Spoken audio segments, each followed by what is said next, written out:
Welcome back to another episode of the Scottsdale Vibes Podcast. I'm your host, Alicia Haygood.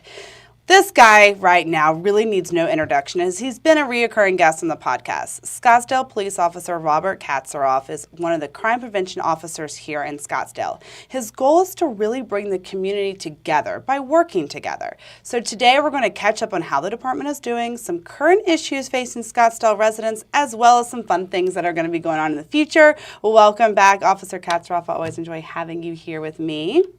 So let's see, last time we talked was right before the new year happened. So it was the calm before the storm, right? The Open hadn't happened, Barrett-Jackson hadn't happened, Arabian Horse Show, and so much more. You survived, you're still alive, you're still sitting here. How did everything go overall with those a big month? It's been a great event season. Good. Between the Barrett-Jackson, the Good Guy Car Shows, the Arabian Horse Show, and obviously the Phoenix Open, we were all very much taxed. Yeah. During the Phoenix Open, the entire department works all 7 days. Okay. Nobody gets a day off that week. That's crazy. And we still manage to get help from other agencies when we are doing the Phoenix Open, or the Waste Management Open, I should say. But it's great. I mean, it's beautiful weather. We get a ton of people. And now it's starting to kind of quiet down, and all of our snowbird visitors are starting to go back to Canada and Chicago and Minnesota, where they come to get out of the cold and experience the nice weather. How are you like taking a deep breath? You're getting like some solid night's sleeps finally, just a little calm.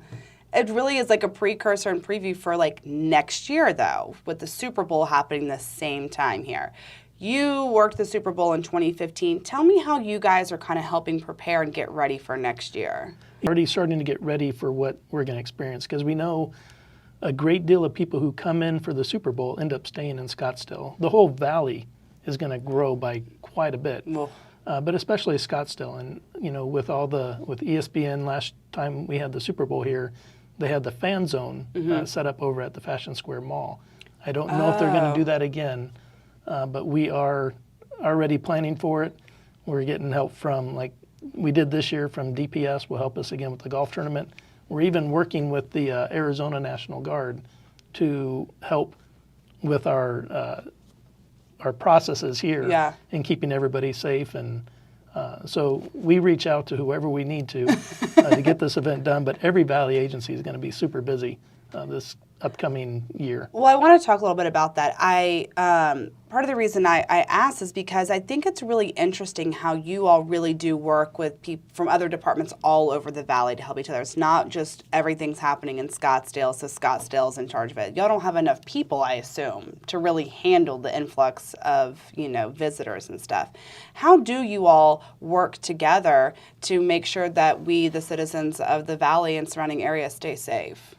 It's a good question, because we start out that way. We attend academies with other agencies, so we start to get to know other agencies and how they operate when we're brand new officers, or not even officers yet. And then as we go along, even though we go out to our own agencies to work and we have jurisdictional boundaries, we still cooperate with each other and try to help each other, because we know that crime travels. It's not just in Scottsdale where the crime happens, or just in Phoenix or Mesa. The same suspects are going to commit crimes around the valley. So we actually have proactive means with people who all work in the same office from different agencies, where we can share information and then disseminate it to our own agencies. Even if something's happened in Avondale, I'll know about it because I may have cases here that are similar in style, and it helps us solve our own cases in our own cities. Do y'all have like a central call center or anything like that, where people from all over the valley come together and work, or just a system that you work in your own areas off of? There are a couple of different offices. There's one on the west side and one on the east side, where these individuals from the different agencies will come together and work in the same room. We also have members that go off to, like the FBI and coordinate with them for Homeland Security, or for the Drug Enforcement Agency to help with those type of crimes as well. So we're partnering with all the different law enforcement agencies that we can to not only bring better service to Scottsdale, but to assist all the Valley agencies so that we can better protect our citizens here. Well, last we talked, you said you've done your time, you've put in your hours with the open and so on, and so you were working in the trailer this year and make sure everything was safe. Are you taking early retirement before next year's season hits? Are you going to be a part of it? Are you excited about it? Where are you going to be? This last year where I worked in the bank was absolutely amazing because I didn't see one drunk person out there on the course. I saw the same 10 people who were working in the bank, and that was great. But I heard the radio, and it was really busy. I mean, our officers were jumping from one thing to the next. But at the same time, I did hear a lot of positive things, too, that people were just having fun. Mm-hmm. There were, your typical drunks, people who were drunk and not very smart, and they end up getting kicked out or arrested or whatever. But for the most part, everybody who goes there is looking to have a good time, and they behave themselves. I will say we went Friday. We went all day Friday, and I saw so many officers out there, but everybody was having fun. I mean, you all were posting so many fun videos on your Instagram and social media and stuff like that. One of the officers who happened to be talking when the hole-in-one happened at 16, that was also the officer who almost saw me run right into a rope and choke myself because I was on my phone. I hadn't even started drinking yet. And yes, he called me out. He's like, "This is why you do not walk and with your phone looking down at the same time." But you all enjoy it too. It's an opportunity for you to be seen in the community. I hope so, at least. And I didn't see any ridiculousness, but I wasn't also a part of it that you all know of and out there. So thank you for all that you all do. I appreciate it. Sure. Let's talk a little bit about the department and becoming a member of the department. What is Scottsdale looking for? Are y'all really at capacity for officers right now? And how do I go from, I will never say this other than this question, I want to be a cop, to actually becoming an officer on the force?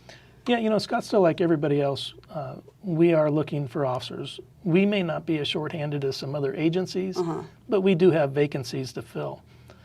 So one of the first things that I tell people who want to become an officer is there's a few things that you have to do. Is one, you have to make sure that you have a clean background. So these things start, in How far high back school. do you go, yeah?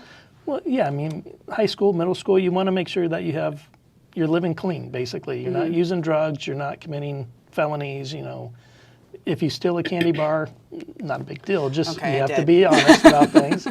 But it's living a good life. The second thing that I encourage people is to stay physically fit, because that's an important part of being a police officer. Even though half the time we're writing reports, we still have to maintain our health. And sitting in a car for 7-8 hours a day can really be taxing on the body. So it helps to be physically fit. And the third thing I would say is that if you are young and you play on a sports team, that's awesome, because we love the teamwork. Okay. And as we've already been talking about, in working with other agencies, we also work within our own agency with other officers all the time. We're not just out there by ourselves. We're always utilizing each other to stay safe, to help us investigate crimes, and to come up with good resolutions. So teamwork is a vitally important thing. And the last thing is having good common sense. So how do I go from being... I mean, you had me until we got to the end here. Unfortunately, that's the way for a lot of people. But to go from, I want to be a police officer, to becoming a police officer is we have an online application process. You fill out the resume and all the questions, and eventually you'll get invited to do a test. So if you want to... Like an IQ test, physical test? It's both. Okay. So the initial testing process is you have to do, I think it's 19 push-ups, 28 sit-ups, run a 1.5 miles.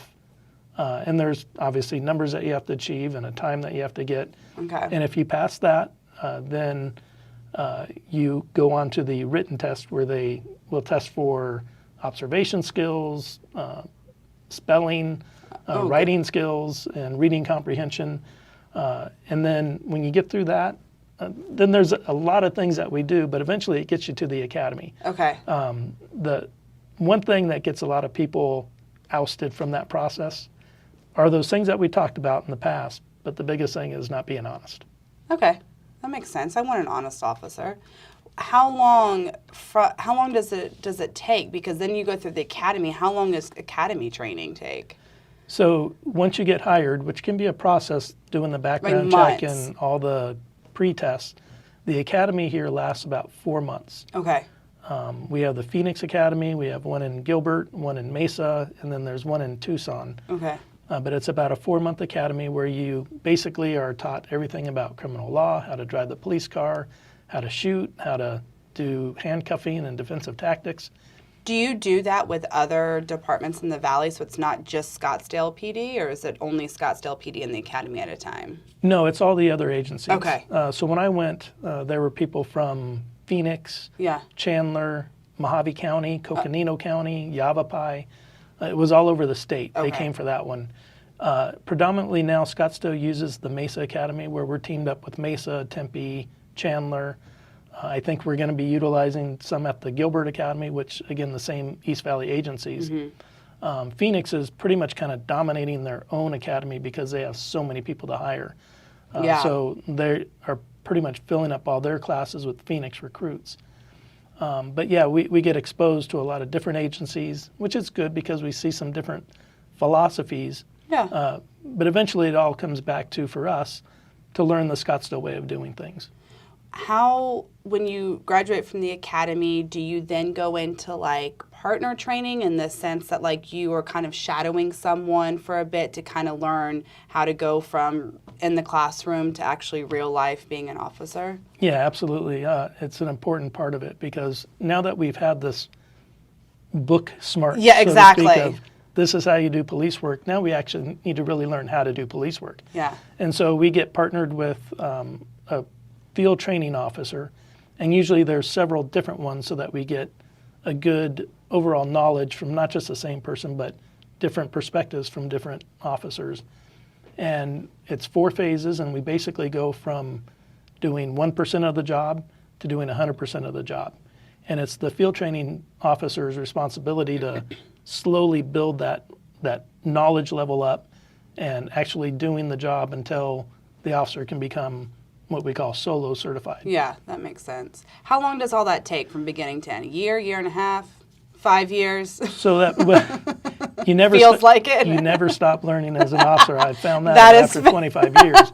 But as far as the field training where you're riding with another officer, it's about 4 months. Okay. You can be extended sometimes, or sometimes we get a lateral who doesn't need as much time. But it's typically about 4 months. And then they're usually assigned to one of the midnight squads or, Yeah. the shifts that the old guys like me don't want to work. And they usually... You put your time in, officer. Don't bring yourself down. I did my midnights. And then they have a sergeant who works closely with them at that point. Okay. All right, I'm sitting here with Officer Robert Katzaroff. Let's talk about some things going on now, real life issues. We have inflation that's really hitting us, which is causing higher housing prices, higher rental prices. Scottsdale's very affluent. We know what we are. We're a great community, but there are some issues going on with short-term rentals and stuff like that. What are some issues that you're currently seeing right now in Scottsdale? So right now, in an effort to save money, they're having us actually push our cars when we go to a call. No, I'm kidding. I know everybody loves the gas prices. No, here. So if it takes a little extra time to come, that's why. Yeah, our response time Yeah, is very but you got to delayed get at that this mile point. and a half run in that you're training for. Especially if we're going uphill into North Scottsdale. So, in all actuality, though, Scottsdale's great. We live in a very safe neighborhood, but like any other place, we experience our problems. You mentioned the short-term rentals. We're also seeing an increase in homelessness, people who are living on the streets. Okay. And with that, there's always the extra crimes that happen because of that, such as shoplifting or trespassing or drug usage. And so we're trying to work with different Valley partners. Like I do an outreach once a month with the Phoenix Rescue Mission, where we'll go out and visit with the people experiencing homelessness based on the calls for service that I see, where I kind of know where they might be congregating. Okay. And we offer them services. We offer them help, obviously getting their needs met, like food and water and getting their IDs, all the way up to they have a program where they can take them in right there off the street and bring them from living on the streets homeless to having a job and an apartment within a year. Fantastic. And it's something that they just have to commit to. It's a hard sell, unfortunately, because most of them just want to get money in cash. Yeah. And then, unfortunately, a lot of them are addicted to drugs. Yeah, that's what we're seeing right now. It's so sad. Yeah, so one of the things that I encourage people to do, instead of giving money, which has its problems, I get wanting to be compassionate. It's a soft part of my heart, too, to help the homeless. But I think better than giving them money directly, which you don't know how they're going to spend that money to help themselves, give it to charities that help the transient community, help them get into housing or with food or different things like that. Mm-hmm. There's hundreds of them in the valley, but do your research and find some that you know that are going to put the money that you give to good use and maximize the amount of dollars that you give to go directly to the homeless community. Yeah. That's something my mom taught me growing up in Georgia, in Atlanta specifically. We saw a lot of homelessness. And so when people ask for stuff, my mom always taught us, don't give money because you don't know what they're going to spend it on. Unfortunately, she too taught us that a lot of it goes towards drugs or alcohol or something like that. So we would always just go buy them food. Like we'd ask them, are you hungry? Or we'd go buy them a new outfit, at the Target or Walmart around the corner. And so that's what I've taught my kids too, is so many times when I see that, we'll go in the store, we'll buy them something to eat and give them some food or clothing or whatever I have in the car kind of thing. And there are people that are really appreciative. I've also been told no, that they only wanted money, and that's when I know that they're not going to get it because of what they're going to use it for. Yeah, we've done similar thing with our kids too, is like I'll keep a stack of McDonald's gift cards. That's a great idea. In my car, $5, go get something to eat. That's a great idea, yeah. One of their other biggest needs that they have is hygiene. Yes. So socks, toothbrush, and stuff like that. You took the words right out of my mouth. Socks are the biggest thing that they need because they wear that same pair of socks, and after a week or two, it's gone. And so with all the amount of walking that goes on with them, they have a lot of foot issues. So having little kits that you can give out that have a couple of pairs of extra socks, a toothbrush and toothpaste and deodorant, maybe some wipes, those things go a long way to them, and people don't always think about that. They think of the food and water, which obviously we need to survive, but those other little things are very helpful to that community. I actually had someone, when I used to live in D.C., I had a homeless person ask me to go into CVS and just buy them toiletries, and so of course I did. Yeah, that's interesting. You're right. Excuse me. You are a huge liaison between the community and working to partner with everyone. What are some things that you and the rest of the department in Scottsdale are doing, some activities or some fun things that we can come out and see you guys at? Yeah, as part of the crime prevention unit, we have the opportunity to get out into the community and do fun things that, don't involve chasing somebody down and tackling them and arresting them, although that can be fun for the newer officers, I guess.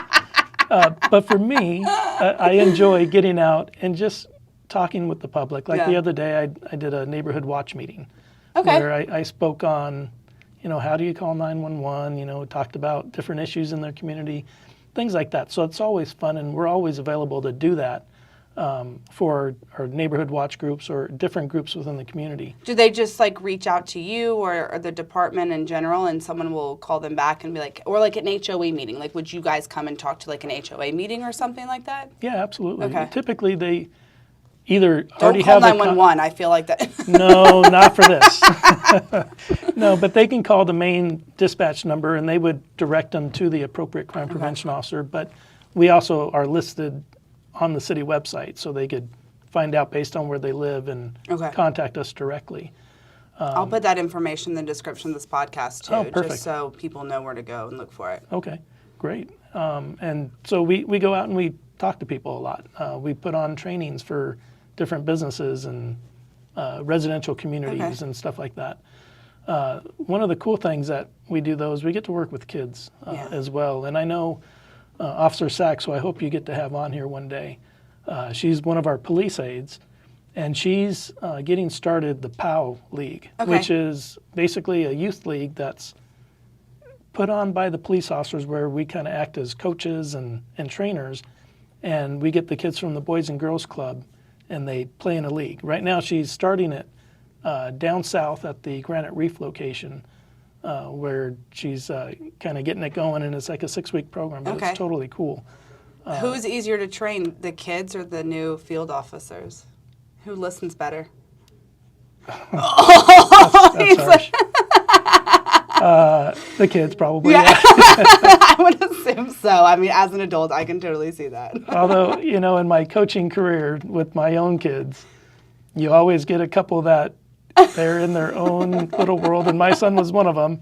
He'd rather watch the butterflies or see the 4-leaf clovers on the ground than whatever he's doing. But, it's still neat. Kids need to have that opportunity to get out there and exercise, but also, be free to make mistakes. Because I think nowadays when you look at our competitive sports, it is in every fabric of life. And so kids aren't necessarily allowed to just get out there and play a sport and attempt it and not worry if they fell. I mean, because everybody is going to fail the first time they do something. So we need more leagues where it can be beginner leagues, just go out and have fun. Not, to the point where everybody has to earn a trophy either. Right. But still, just understand that you have to take time to learn a sport before you can become good at a sport. And that is a lesson that translates to every part of life, is that you're not going to be great at something the first time you do it. And so if kids never learn to fail and then get back up on their feet and do it again, they're never going to learn to have that that toughness that allows them to keep battling and keep going fighting, on and not give up. I love that. That's what I teach my son, because he'll say things like, I'm not good at it. I was like, well, how do you get good at something? And he'll look at me, he's like, ugh, practice. It's like, yeah, dude, you got to practice just like everyone else does. Officer Katzaroff, what's your favorite thing about being an officer of your 25 years? My favorite thing, other than going home at the end of the day with my family and my wife. And your 5 children. And my 5 kids. For people who don't know, I think my favorite thing, and it's kind of been a consistent theme with whatever I've done, it's the people that I work with. Getting to know them, that camaraderie that you build when you're all trying to achieve a common goal. That's always, it's about the relationships. I heard Tom Brady talking about it. You would think, what's the most important thing to him? It's winning Super Bowls, because he does it all the time. But he got out there, and it was more about the relationships that he built. Yeah. And it's the same for me, and I would think a lot of people, that when you make friendships and you build these relationships, and it doesn't even just have to be within your team or your apartment, but it might be with your opponent or different people that you meet along the way.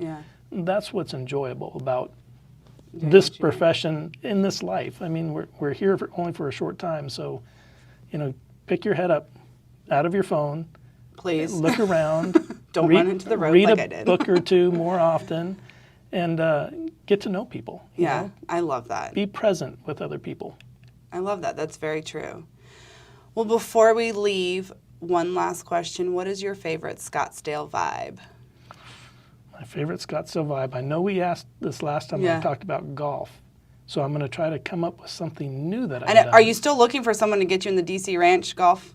I know, we're looking. If anyone wants to take Officer Katzaroff out to play at DC Ranch, he is ready and willing. I'm actually trying to get a job up there as one of the head pros, but they said I have to know how to play golf better. So that's after retirement. You need a job after retirement too. You're too young to stop doing anything. Exactly. So I think one of the cool Scottsdale vibes, and my brother's been bugging me to get into this sport called pickleball. Stop it! I love pickleball.